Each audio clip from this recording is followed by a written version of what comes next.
the lovely bright faces I see here. So today we will be listening to a story by an author called Saki. Can any of you guess the name of the story? No? Okay. So the name of the story is Mrs. Packletide's Tiger.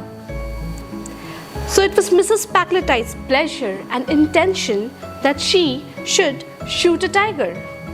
Not that the lust to kill had successfully descended on her, or that she felt that she would leave India safer and more wholesome than she had found it, with one fraction less of wild beast per million of inhabitants. The compelling motive for her sudden deviation towards the footsteps of Nimrod was the fact that Luna Bimberton had recently been carried 11 miles in an aeroplane by an Algerian navigator and talked of nothing else, only a personally procured tiger skin and a heavy harvest of press photographs could successfully counter that sort of thing. Mrs. Packletide had already arranged in her mind the lunch she would give at her house in Curzon Street, ostensibly in Luna Bimberton's honor, with the tiger skin rug occupying most of the foreground and all of the conversation. She had also already designed in her mind the tiger claw brooch that she was going to give Luna Bimberton on her next birthday. In a world that is supposed to be chiefly swayed by hunger and by love, Mrs. Packletide was an exception. Her movements and motives were largely governed by dislike of Luna Bimberton. Circumstances proved propitious. Mrs. Packletide had offered 1,000 rupees for the opportunity of shooting a tiger without overmuch risk or exertion. And it so happened that a neighboring village could boast of being the favored rendezvous of an animal of respectable antecedents, which has been driven by the increasing infirmities of age to abandon game killing and confine its appetite to the smaller domestic animals. The prospect of earning the 1,000 rupees had stimulated the sporting and commercial instinct of the villagers. Children were posted night and day on the outskirts of the local jungle to head the tiger back in the unlikely event of its attempting to roam away to fresh hunting grounds. And the cheaper kinds of goats were left about with elaborate carelessness to keep him satisfied with present quarters. The one great anxiety was lest he should die of old age before the date appointed for the Mem Sahib's shoot. Mothers carrying their babies home through the jungle after the day's work in the field hushed their singing lest they might curtail the restful sleep of the venerable herd robber. The great night duly arrived, moonlit and cloudless. A platform had been constructed in a comfortable and conveniently placed tree, and thereon crouched Mrs. Packletide with her paid companion Miss Mebbin, a goat gifted with a particularly persistent bleat, such as even a partially deaf tiger might be reasonably expected to hear on a still night, was tethered to the correct distance. With an accurately sighted rifle and thumbnail pack of patience cards, the sportswoman awaited the coming of the quarry. "I suppose we are in some danger," said Miss Mebbin. She was not actually nervous about the wild beasts, but she had a morbid dread of performing an atom more service than she was paid for. "Nonsense," said Mrs. Packletide. "It's a very old tiger. It couldn't spring up here even if it wanted to. If it's an old tiger, I think you ought to get it cheaper.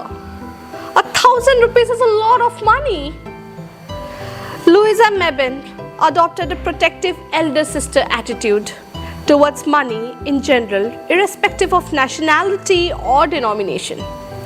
Her energetic intervention had saved many a ruble from dissipating itself in tips in some Moscow hotel, and francs and centimes clung to her instinctively under circumstances which would have driven them headlong from less sympathetic hands. As soon as it caught sight of the tethered goat, it lay flat on the earth, seemingly less from a desire to take advantage of all available cover than for the purpose of snatching a short rest before commencing the grand attack. "I believe it's ill," said Louisa Mebbin loudly in Hindustani for the benefit of the village headman, who was in ambush in a neighboring tree. "Hush," said Mrs. Packletide, and at that moment the tiger commenced ambling towards his victim. Now, urged Mrs. Mebbin with some excitement. "If he doesn't touch the goat, we needn't pay for it." The bait was an extra. The rifle flashed out with a loud report, and the great tawny beast sprang to one side and then rolled over in the stillness of death. In a moment, a crowd of excited natives had swarmed on the scene and then, shouting speedily, carried the glad news to the village, where a thumping of tom-toms took up the chorus of triumph. And there, triumph and rejoicing found a ready echo in the heart of Mrs. Packletide. Already that luncheon party in Curzon Street seemed immeasurably near. It was Louisa Mebbin who drew attention to the fact that the goat was in death throes from a mortal bullet wound, while no trace of the rifle's deadly work could be found on the tiger's body. Evidently, the wrong animal had been hit, and the beast of prey had succumbed to heart failure, caused by the sudden report of the rifle, accelerated by senile decay. Mrs. Packletide was pardonably annoyed at the discovery, but at any rate, she was the possessor of a dead tiger, and the villagers, anxious for the 1,000 rupees, gladly connived at the fiction that she had shot the beast. And Miss Mebbin was a paid companion, of course. Therefore, did Mrs. Packletide face the cameras with a light heart, and her picture fame reached the pages of the Texas Weekly Snapshot to the illustrated Monday supplement of the November. As for Luna Bimberton, she refused to look at the illustrated paper for weeks, and her letter of thanks for the gift of a tiger claw brooch was a model of repressed emotions. The luncheon party she declined. There are limits beyond which repressed emotion become dangerous.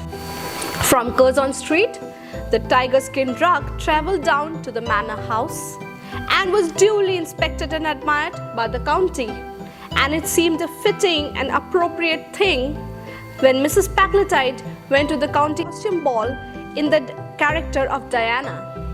She refused to fall in, however, with Clovia's tempting suggestion of a primeval dance party at which everyone should wear the skin of beasts they had recently slain.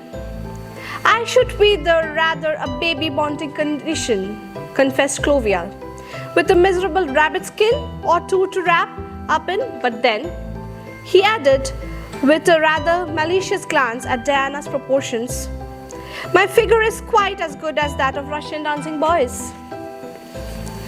"How amused everyone would be if they knew what really happened," said Louisa Mebbin a few days after the ball. "What do you mean?"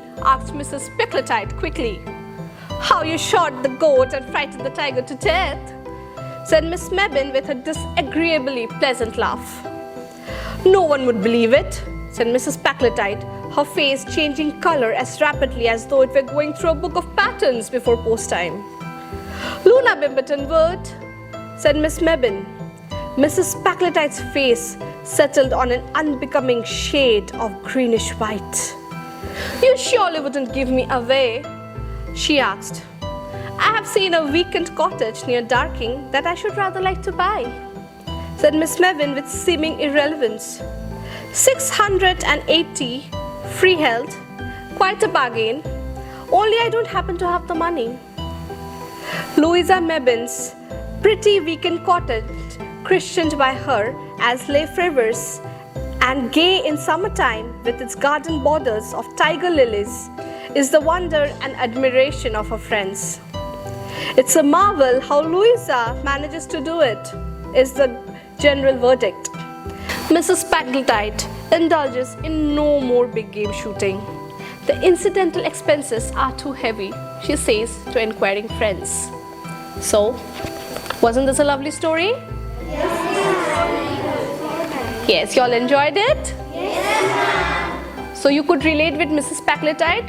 Yes, ma'am. What she wants to do, only show off, right? Yes, ma'am. Yes, so should you be like that?